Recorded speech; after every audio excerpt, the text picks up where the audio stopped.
Ron, I need you to take a look at 1 Corinthians 1:10 after. I forgot to ask you to do that. 1 Corinthians 1:10. Yep. Well, thank you all for coming tonight and joining us. Hey, how you doing? Good to see you. Thanks for coming tonight. Excited about spring is getting ready to sprung and the flowers are getting ready to push up all that ugly snow and come on out, right? Today we're going to be talking about love and relationships according to the kingdom. And I want to begin tonight with a paradox that, yes, love is a paradox. It is both simple and complicated. And the greatest, that's what a paradox means. It means it's actually simple, but it's complicated. That's what a paradox actually means. I'm going to just go over a few of those paradoxes. Now, the greatest source of joy and frustration is a marriage. Don't get sad on me now.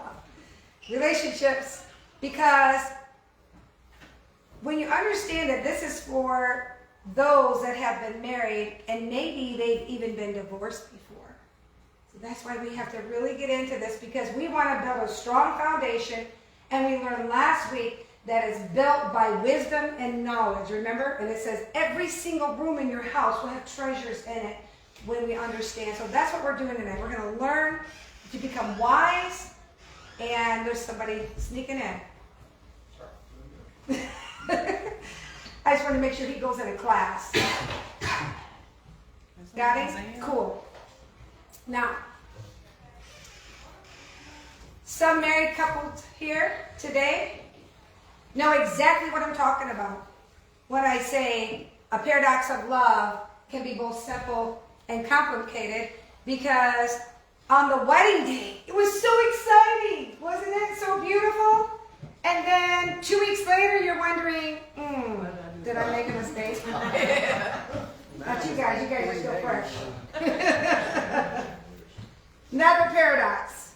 Marriages is the most precious dream you can have, but it can come a nightmare overnight. If you notice, there's this little meme says, I had a dream I was getting married, but to whom I couldn't really tell you. They're still waiting on that person. And it could become a nightmare, just trying to think about all the things that you have to do. Another paradox.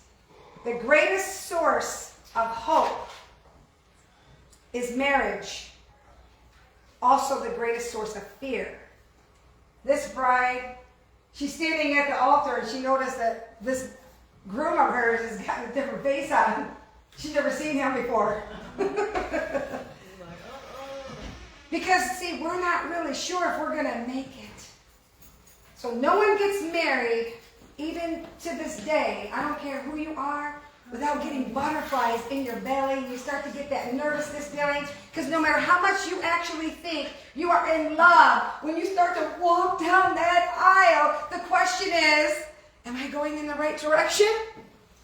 Because you start to get nervous. Am I doing the right thing? You ever thought that before? And the next question is, why a lot of people are dragging their feet about getting married is, do I know what I'm getting committed to? Because everything's been kind of in between, up and down lately. So I want you to know this tonight, that first of all, marriage was created by God. We learned that last week. And marriage is also an option. It doesn't say that you have to be married. This actually means when it's an option, it means that it's not necessary for you to be married in order for you to actually fulfill God's will, because He has a will and He has a purpose. He wrote your name on the foundations of this world, and He put your name in the book of life.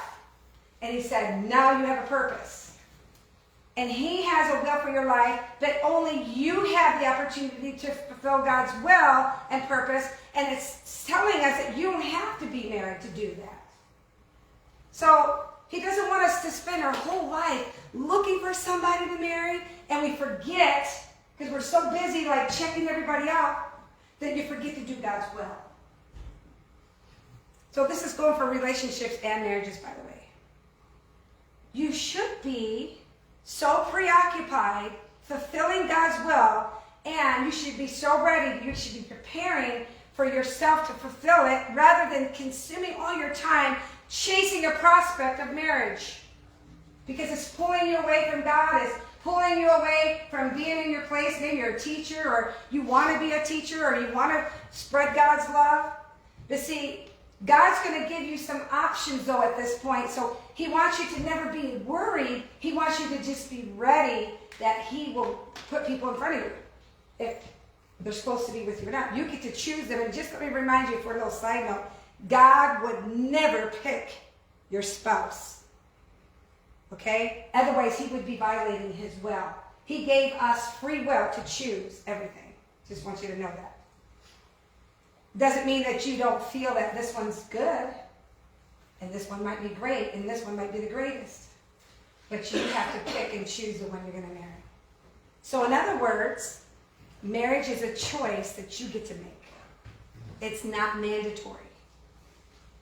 Now, when you cannot control your strong sexual urges, yes, this is an adult-rated class, I'm just saying, it's going to tell us in 1 Corinthians, not yours yet, 7:9, this is what it tells us. But if they cannot exercise, what does it say? Self-control. You guys got to wake up and help me out. Self-control. Let's say it together. They should marry, for it is better to marry than to burn with passion. So it's better for us to get married than you to be consumed with this unfulfilled desire. You have this unfulfilled passion that you just want to have fun all the time. So if you're an unmarried couple, Paul's statement here is saying you have to actually take your burning passion, and it's better for you to have somebody that you can fulfill that with each other. And that's why he says you need to get married and not give in to sin. Why? I'm just going to show you why. Because 1 Corinthians 6:13, it says, meats for the belly and belly for the meats, but God shall destroy both it and them. Not your body is for what? Fornication. So if you're fornicating outside of, you're not married, that God calls sin. Fornication is, but he says your body is for who? The Lord. And the Lord for the body. So God put you here for a purpose, and you're supposed to be devoted to him in oneness and singleness to your Father, which is in heaven, and he's the one that placed you here to do something, and the devil's the one that tries to tempt you to be selfish. Selfish. S-E-L-F-L-E-S-H. That's my word. It's a Britishism. I always say that. It's so true. So it's only because God's telling us in this verse, he did not call us to be impure, but he called you and I to live a holy life because you are one with him. You become one with him, not the enemy. That enemy is out to kill, steal, destroy you. Because when you start living in sin, here goes God. Why would you want to go live in those lifelong coincidences that are going to take you down a road of destruction?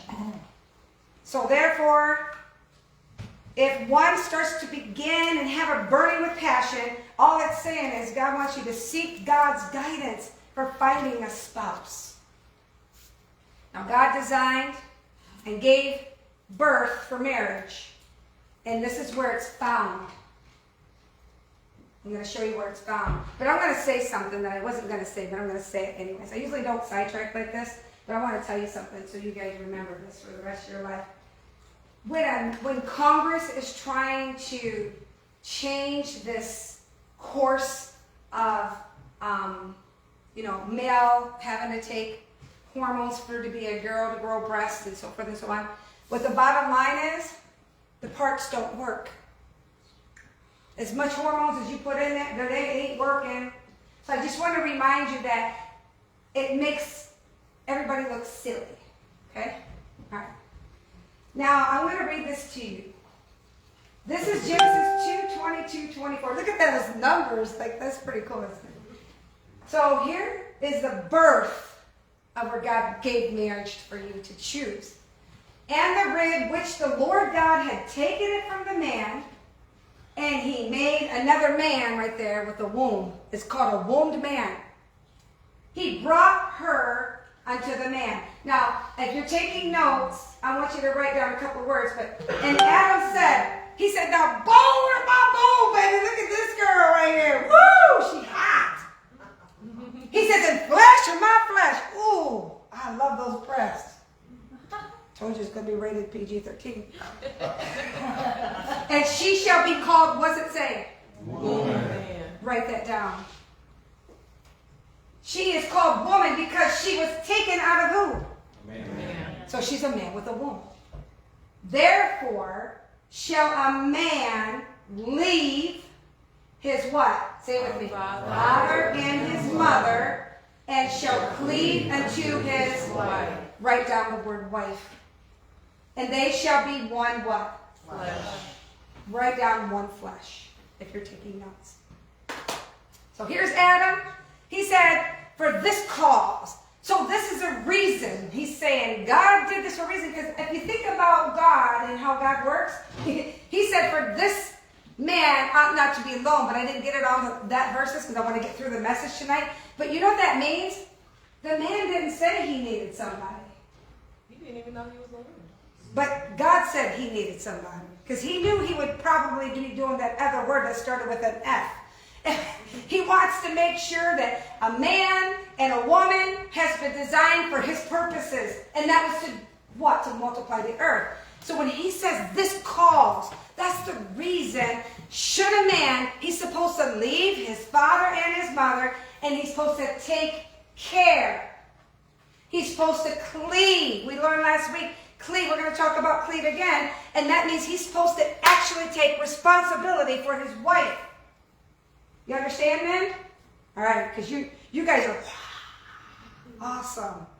I'm just saying. So guess what she did?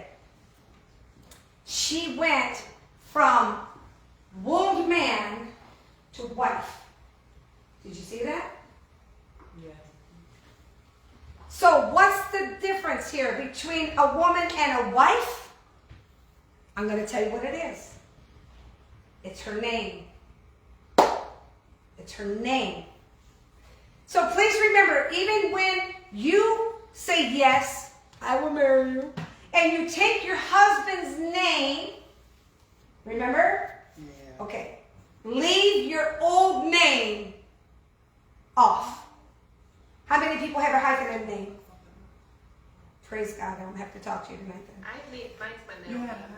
Your middle name is fine. Okay. But I'm talking about the name of your parents. A lot of people, they leave that name, and that's why a man feels like she ain't never been my wife in the first place. She still belongs to her father. You understand that? So when you take your name, do not put a hyphen or put a dash behind that, your new name, because it's an honor for you to give your name and to take that name and to become one. And when you give a woman your last name, this is what it means from this day forward, in case you didn't understand. That just means that you're making a solid commitment that God's going to bless you to become one flesh. And that's when you be saying, oh, baby, you mine. That's what you be saying to her. Say, you mine, girl. Tell her. You mine, girl.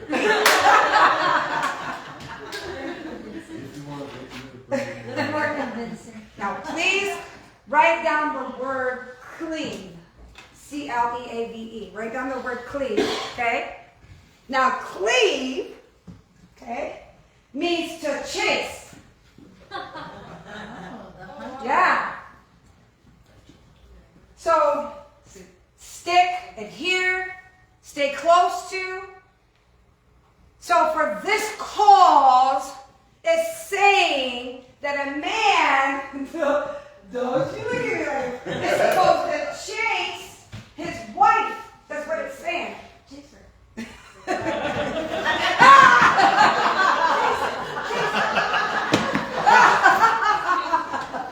You got me, baby. There you go. I might have to take off my sweater now. Oh. Wow, pretty fast. Haven't lost too much speed there. I was motivated. So this is a different thought though, okay? You don't just chase after a woman to marry her. So, because when she stops, she lets you catch her, then she becomes your wife. Watch out, man, who you be chasing. So after you marry her, you know what you're supposed to do? You're supposed to chase her even more. That's what this means. Cleave. Cleave. Who's laughing over there? I want to see you all. So you know what that means, men? You should never have no one else in front of you that you're trying to get, because you're already married. But it's the woman's job. She's supposed to remain chasteable. So in other words, if you were good looking before, woman, You bet. you best be good looking afterwards. If you put on your makeup before you got married, you better make sure you don't stop making up yourself after you actually said I do, and then all of a sudden, see, you want to keep him chasing you. Because he's chasing his baby. Right, baby? That's right, baby. So you're supposed to keep yourself fit as you can. And that goes for you too, man. Because we like to chase also. But let me tell you something. This is the problem with marriage, is the man looks at his bride and he says, man, I'm so tired of chasing you. Because you're not attractive anymore. You let yourself go. And you no more have the same things that you used to even do. Because a lot of women, they take away their beauty and then they start to look, we'll just say like this.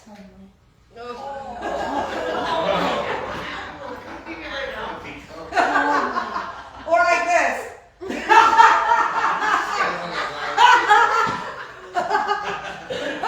Or like this. Wow. Oh my God. I thought it was fun. That's the best one. Yeah, I know. That is the best one.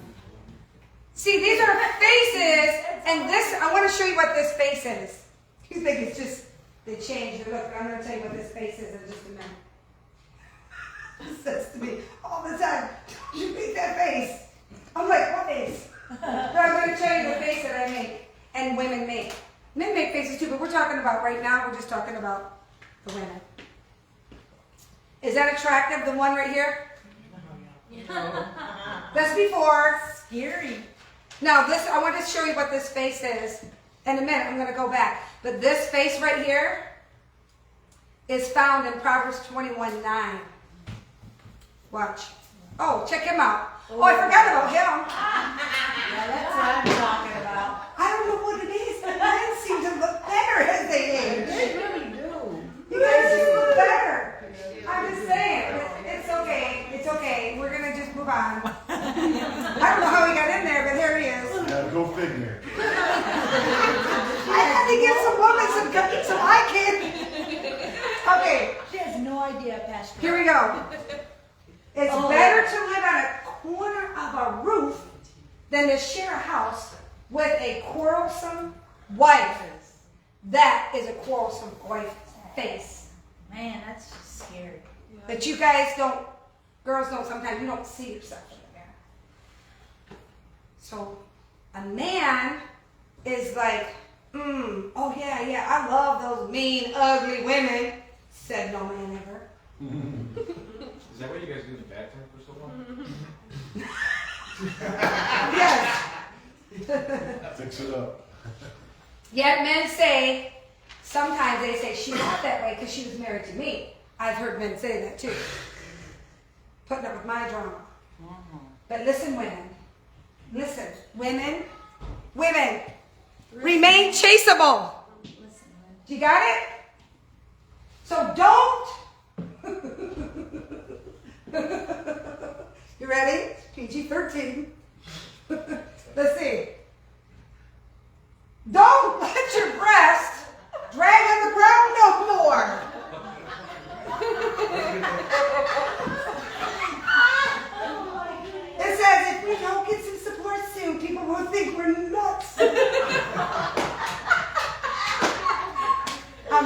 you this is legit stuff. I'm not trying to make fun of women. I'm just trying to show things, why things happen in relationships. So, don't always let your husband come home and catch you in a flannel nightgown with your socks up to here, and you got your rollers and you got your fly swatter in your hand, and you say, welcome home, and he says, welcome to what? He's like, wait a minute, he runs back out. See, we just have to realize every single day when you see that here's an idea that he's telling us we remain chasteable. So I'm going to give you women and men an idea. Who wants the idea? To remain chasteable. Okay, I felt like going like this because it's all over the world, but there's only one person watching. Okay. Oh, sorry. It's just what God told me to say. I didn't put a picture up there. Come on, sister. Have a wet t-shirt contest when you get home. That helps to remain chasteable. You're having fun. You see, do you understand this? Why? You're going to see why. I'm not saying The race is on. The chase is on, Mrs. Jones. I'm going home. So why? Why is it so important? Because the Bible has all the answers for your marriage. Everything that's been wrong in your marriage, you forgot these simple principles. And what does it say? Let's say it together, please.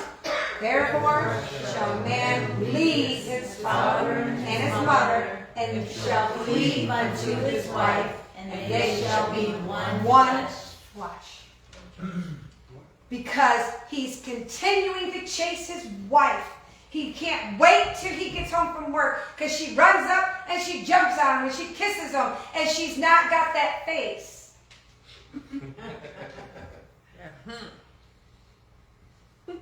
So men, no more chasing anyone because she's already married to you. And men, also remember, before she got married to you, Here we go. Careful, woman. Careful. you always smelled so good. You always, all of a sudden, I shouldn't go there, ha ha ha, but I'm telling you right now, just don't forget the floss. How about that? You went there with us. All right, I'm not going to dog out the men right now. Now, the Word of God is so rich. We just need to read it and understand these principles. They're principles. So we can have the best relationships. Watch. What is the best relationships? This is number one. Talk like best friends do. What does that mean? When you're talking to your best friend, what do? You're enjoying fun, you're laughing, and you're excited, you're making plans to go do things, right? Not, what are you doing? I don't know what you want to do. No, you're just doing it. You're naturally having fun. That's what it means to have a best relationship. What else? Play like children. How do you play like children? I'll tell you how. You're willing to do new and exciting things. You're not like, I'm not doing that. As a child, are you always willing to go have fun and do things that you never done before? Yes, adventure. Number 3, argue like husband and wives. Why would it say to argue like husband and wife? There's one reason why you argue. Do you want to know the reason? Who knows the answer? There's a fun one. To make up? Yes! I'm getting ready for marriage. Just get ready. So you can make up. And then, number 4, protect each other like brother and sister. Because when you're messing with my brother or you're messing with my sister, you got to go through me. You got to go through your brother and sister to get to. That's how it is in my family. I just called my brothers and I said, I'm being picked on. I had 7 brothers that's going to show up and be like, you talking to my sister? You see how marriage and relationships can be really simplified and turned around in a second if you just change the way you do things? Now, let's take a look again. Right here.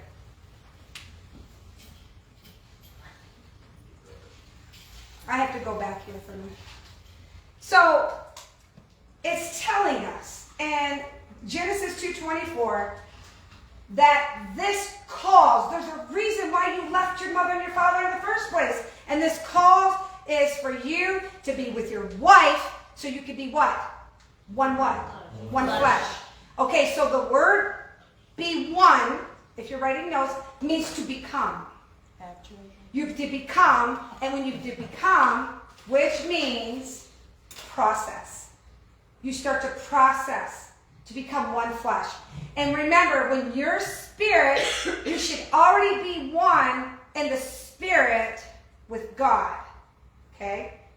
So what's that mean? You automatically know Christ before you marry somebody else. They should automatically know the Spirit of God, and that Spirit of God should be in them. Because you can't afford to do and be involved with a fixer-upper. Those fixer-uppers could take all your love and time and energy, and you're left with divorce. So the worst part is becoming one in the flesh, right? So this just means all your personalities, all your problems, all your personal issues, your emotional issues, that's going to take a little bit because you are being what? Fused together like a diamond. Remember last week? So what is marriage? Marriage is a collision. Who's had a collision in their car before? Yep. I have. I hit 3 cars one time. I was like, boom, boom, boom, score! But it was a good thing I had a big old junky car and it was a tank and nobody got hurt, and I grabbed my son, you know. What I'm saying, when you have a collision, you're actually colliding to make a bunch of sparks. Because it's not, I've never been in a collision, and my car just said, oh, get out of the way. Didn't touch me. Didn't touch me. So marriage is the collision of 2 histories.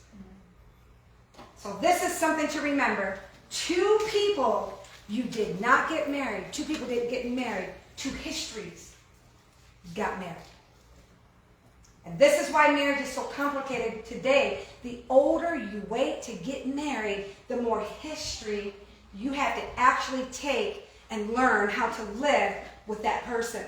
Like if you are 50 years old and I'm 50 years old, and one night you're in bed with 100 years of marriage. One night.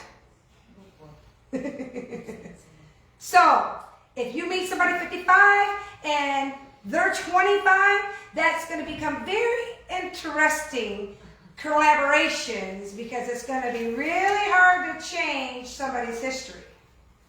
So do not call me and ask me if I'm 50, should I marry this 18-year-old? Because I'm going to give you an earful. But listen, you can't change that person's ways. They always have this situation.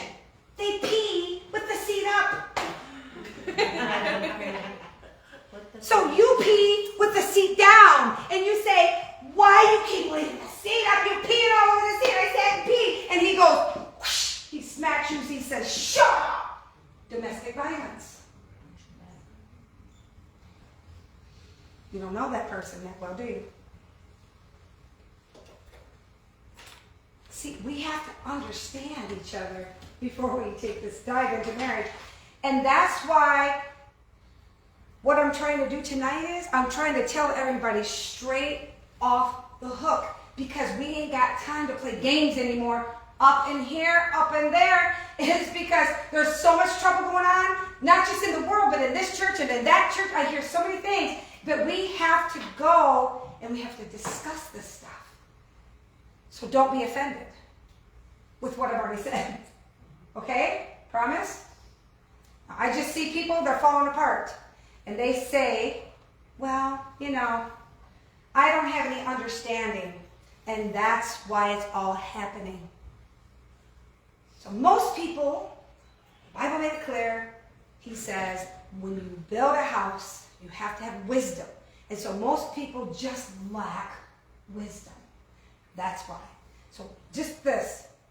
When you remember, when you start to take the plunge to get married before God, maybe it's your first, ready for that video. Maybe it's your second marriage. Maybe it's your third, fourth, fifth. I don't know what it is. But before you get married, that's a history that's walking down that aisle. So, in your blue dress, your white dress, this music, I'm going to have her put on here, and just don't have it too loud. This music should be played when you make the decision to walk down the church aisle with your beautiful gown on, and the guy's standing there, and he's got his tuxedo on, he's got his shoes all shined up, he's got his best man and all the best men with him, and you're so excited. You're excited. You got all your bridesmaids with you, and this is the music that should be played. Go ahead, Don.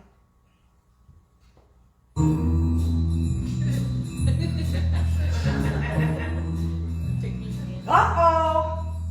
There's a mystery here. You start to go toward that 50 years, and you start to walk toward that spouse that you're about ready to say to, and you're going to 50 years of disaster. If they're 50 years. Or you're going through 50 years of secrets. You're going to 50 years of hurts. And you're going through 50 years of children in Michigan and some even in Canada. You don't even know. So, that is no person that you're marrying.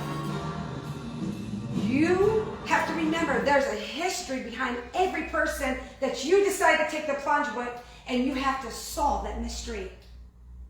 That's why the Bible does talk about married, the woman of your youth. So if you get married young, you start to do all these things together, and so there's not a lot of history. So that's a verse I didn't put up in there. But I want to tell you something. We have to understand that this other 50 years that I'm about ready to get married to, you have to be committed to them for life according to the scriptures. So then when you discover, after you wake up, you get out of bed, that first wedding night, this is what's going to happen. It's called age of discovery. Age of discovery. You know what I'm talking about, anybody? This is what I'm saying. Here's how the conversation goes. Oh, honey, I didn't know that. I didn't know. I didn't know that either. Oh my. Welcome to the age of discovery. I have to take this off now. It's too hot for me. And you know what that's called? Marriage. I'm happy you're still awake. I'm just kidding. When you call this age of discovery, it's you're saying, who?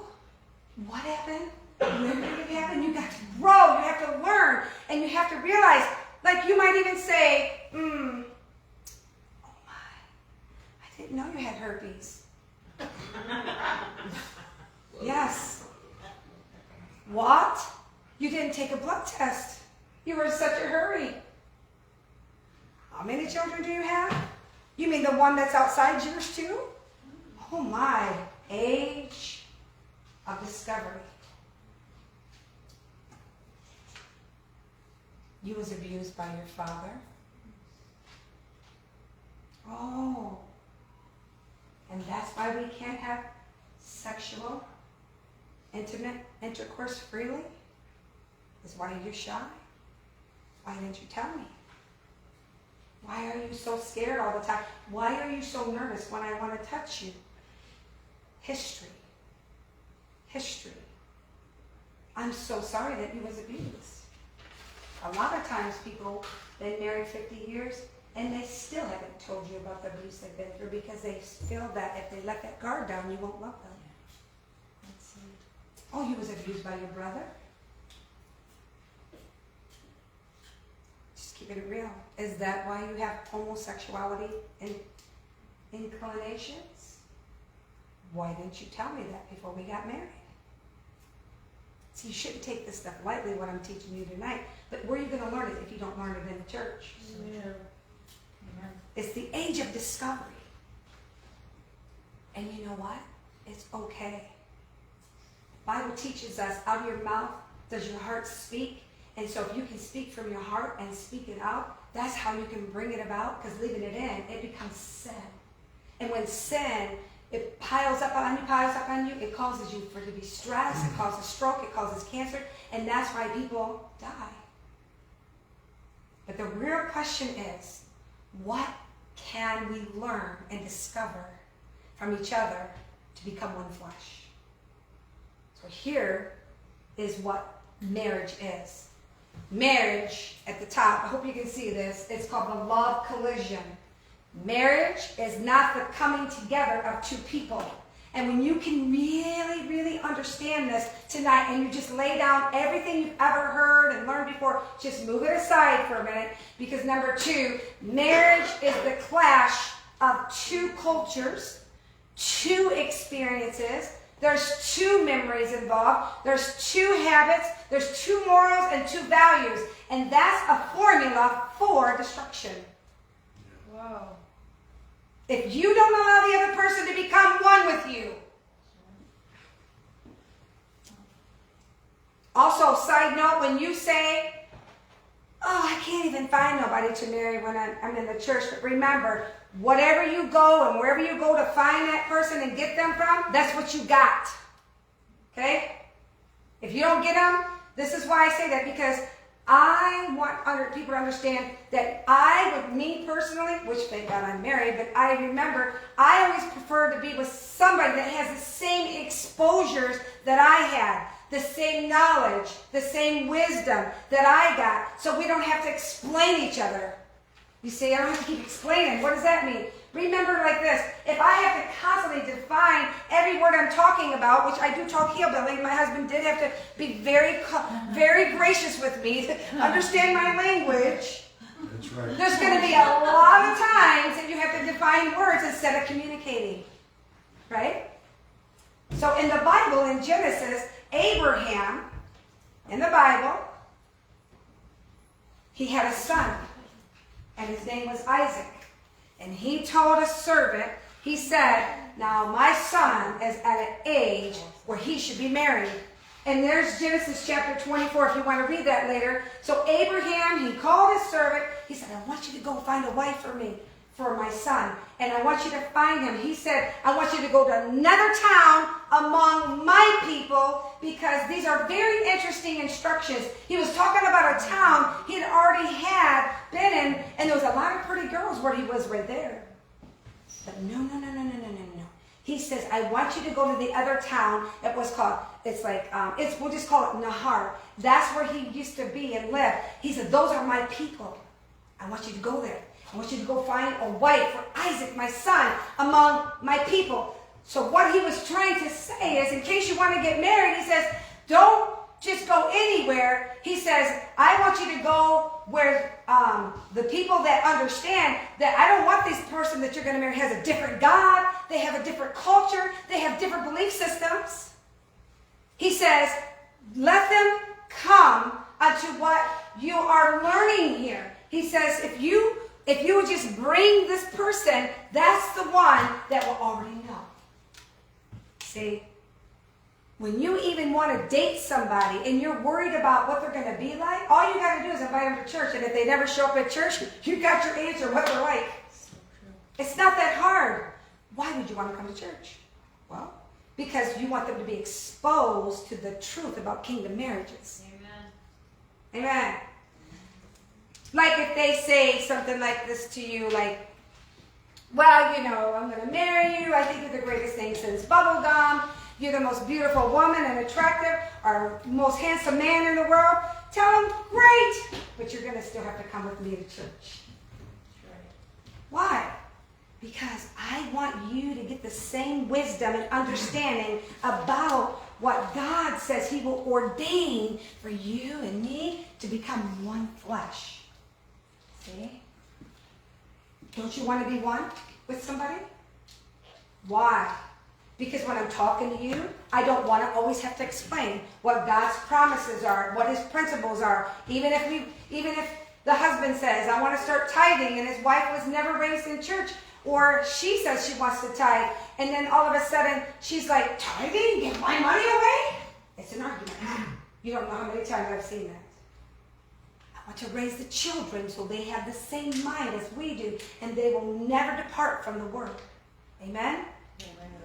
See, this is called getting the same language out the way for one purpose: communicate. Who wants to learn how to communicate?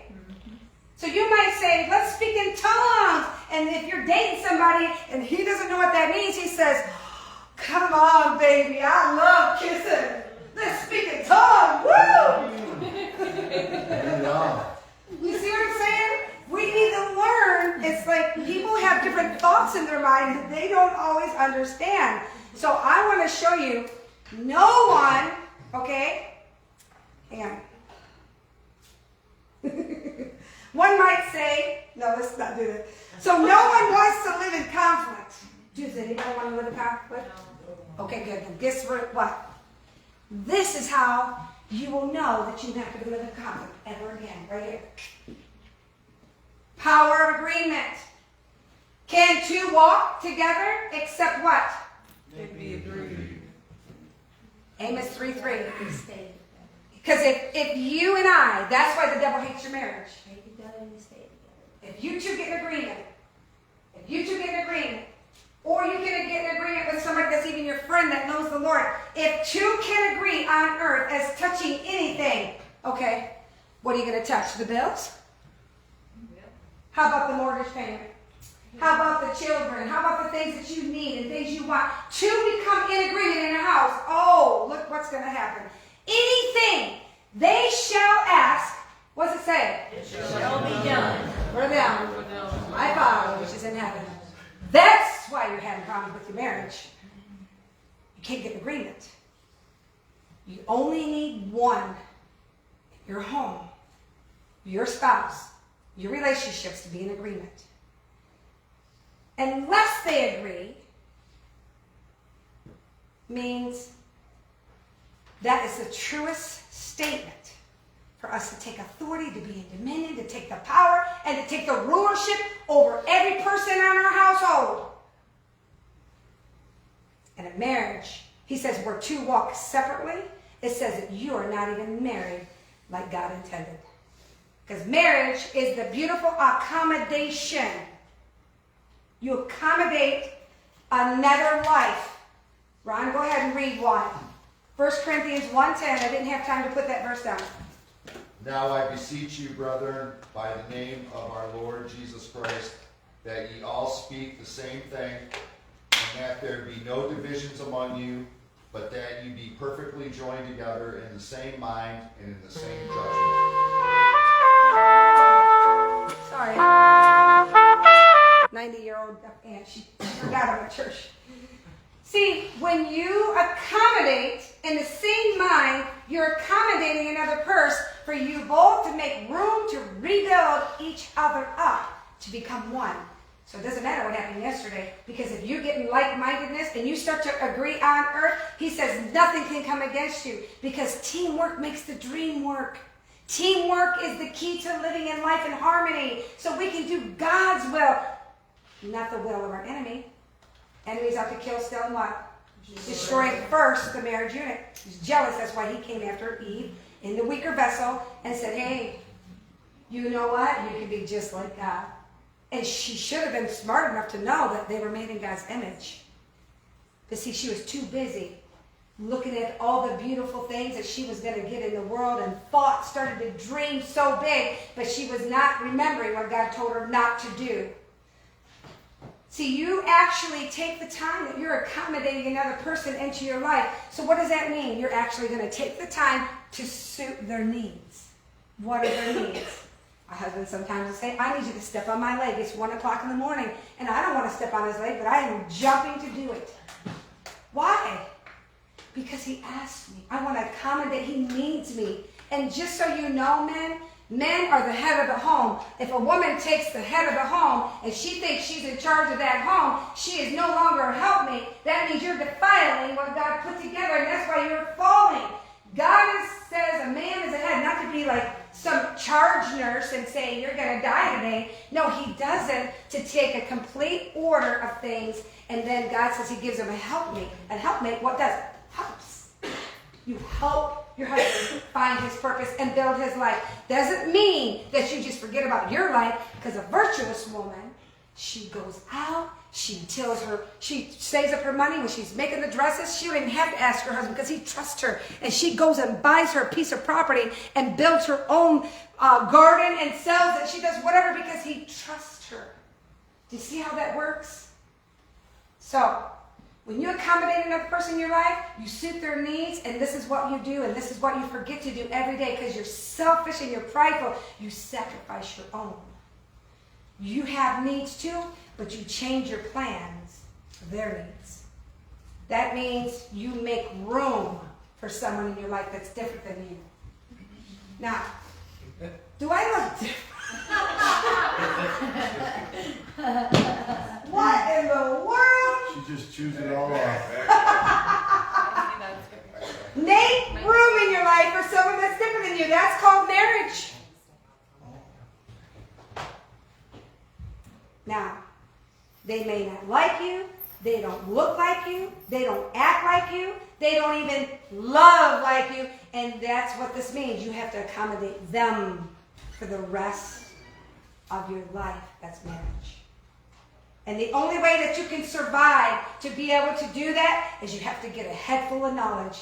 Coming to class here, taking the time to plug into God and learning the kingdom principles, I can promise you this, it can only take 5 seconds for your life to change. Because you start to see what God says. And when he says it, he settles it. Now, how does that work for Miss Brenda up in here? Who wants to know how that works for me in my own personal life? Who would like to know? Now, you guys are all going to probably say, aha. Okay, I'm going to give you the verse. This is how you do this accommodating, you sacrifice your needs, and you trust God, and you don't worry about the outcome. You do this. Here we go. It's found in 1 Peter 4:8. It says what? Let's say it together. Above all, love each other deeply, because love covers over a multitude of sins. It doesn't just say one sin, it says sins. So what does that mean? This just means that you're actually showing hospitality to one another without grumbling, complaining, making faces. I don't want to do that. Please. Every person here tonight, every person that would watch tonight, we each have a gift. And your gift is you're supposed to use your gift to serve one another. How do you serve it? With grace. You put it on a platter. Here. Ask Sunny. She stays the night every week. She gets served a lot of grace because we have a lot of fun and we have a lot of laughs. And my husband's very graceful. He lets us laugh if we go in the other room all night. But when you serve with grace, guess what happens? You're showing your strength, and your strength that God supplies. God supplies us to have self-control with our tongues. You don't speak your whole mind. You become sober-minded before you start to speak. Bleh, bleh. I don't like your hair color. You look ugly, or you stank. You start to speak with confidence and encouragement. You know why you do that? Because you're diligent like Jesus. Now, Peter, when he used this verse because he was actually receiving Christ's refusal. Because, Peter, he told Jesus he would never refuse him. Do you remember that? And when Christ, he actually dismissed Peter when he was saying, I don't know who that guy is. I don't know who Jesus is. He was telling him, what do you mean? And Jesus even told him, come walk on the water. Come join me, Peter. And he had his eyes on Jesus. What did he do? He started walking, didn't he? Because of what? Peter told Jesus all the time something. He told him he loved him. But when you understand that when Christ, he dismissed Peter because he actually confessed his sins. He had a lot of sinfulness, and he confessed it to Jesus. And when he was drowning, after taking his eyes off of Jesus, When he said, come to me, after Peter even denied Jesus, Jesus went like this. He wiped away every one of Peter's sins. He wiped away all of Peter's denials. Because people deny. And he did it with one simple yet profound question. Do you love me? Jesus asked.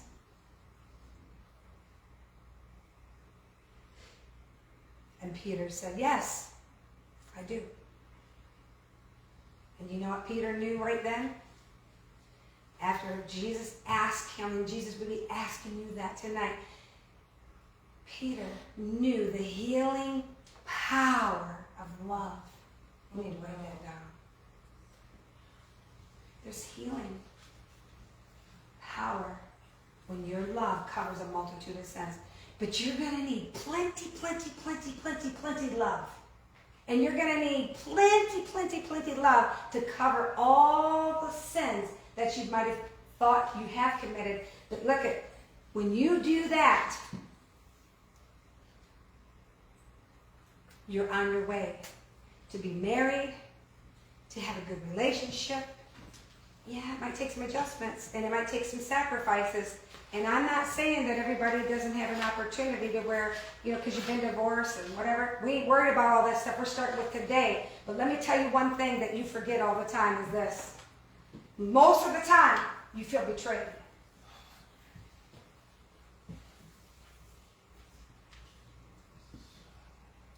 But your betrayal is nothing more than you didn't ask the right questions before you got married. True or false? True. So I'm going to tell you tonight, start learning to look at others as you want them to look at you. Speak to others as you want them to speak to you. Treat others how you want to be treated, and that's how you'll build the strongest bond and the strongest home and the strongest life that you can have is by the words you say will build your life, because you're taking action now, because you're speaking it. Not how you think it, you're speaking it, and you're doing it for what? The kingdom of heaven. And the kingdom of heaven, they're always watching you. Always.